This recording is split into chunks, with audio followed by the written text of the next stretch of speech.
গপ্প জাংশন চ্যানেলে তোমাদের সকলকে স্বাগত জানাই।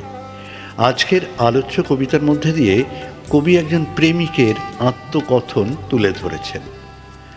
ভালোবাসার মানুষটিকে চিরতরে হারিয়ে ফেলে বহু বছর পরে হঠাৎ করেই তার সাথে আবার দেখা হয়ে গেলে বহু পরিচিত মানুষটিকে কেমন অপরিচিতের মতো মনে হয় না?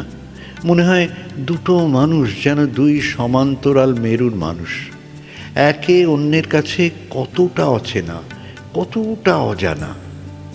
তাহলে দেরি না করে শুরু করছি আজকের উপস্থাপনা রবীন্দ্রনাথ ঠাকুরের শ্যামলী কাব্যগ্রন্থের অন্তর্গত হঠাৎ দেখা।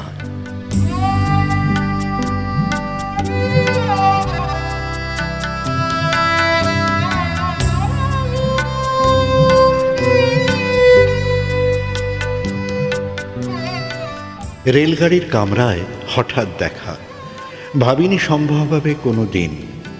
আগে ওকে বারবার দেখেছি, লাল রঙের শাড়িতে ডালিম ফুলের মতো রাঙা, আজ পরেছে কালো রেশমের কাপড়, আঁচল তুলেছে মাথায়, দোলন চাপার মতো চিকন গৌর মুখখানি ঘিরে।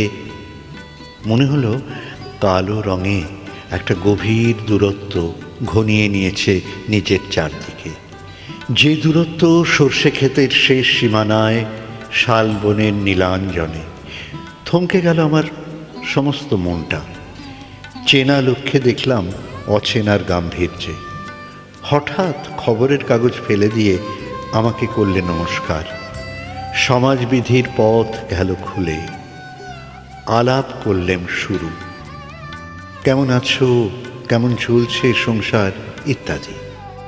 সে রইল জানলার বাইরের দিকে চেয়ে, যেন কাছের দিনের ছোঁয়াচ পার হওয়া চাহনিতে। দিলে অত্যন্ত ছোট দুটো একটা জবাব, কোনোটা বা দিলেই না। বুঝিয়ে দিলে হাতের অস্থিরতায় কেন এসব কথা, এর চেয়ে অনেক ভালো চুপ করে থাকা। আমি ছিলাম অন্য বেঞ্চিতে ওর সাথীদের সঙ্গে। একসময় আঙুল নেড়ে জানালে কাছে আসতে। মনে হলো কম সাহস নয়। বসলুম ওর এক বেঞ্চিতে।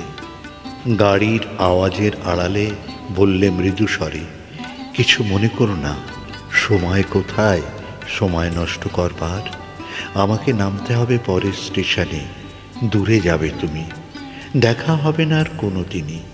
তাই যে প্রশ্নটার জবাব এত কাল থেমে আছে, শুনব তোমার মুখে। সত্য করে বলবে তো? আমি বললাম, বলবো। বাইরের আকাশের দিকে তাকিয়েই শুধলো, আমাদের গেছে যে দিন, একেবারেই কি গেছে, কিছুই কি নেই বাকি। এইটুকু রইলেম চুপ করে। তারপরে বললেন, রাতের সব তারাই আছে দিনের আলোর গভীরে। খটকা লাগলো, কি জানি বানিয়ে বললেম নাকি। ও বললে, থাক এখন যাও ওদিকে। সবাই নেমে গেল পরের স্টেশনে, আমি চললেম একা।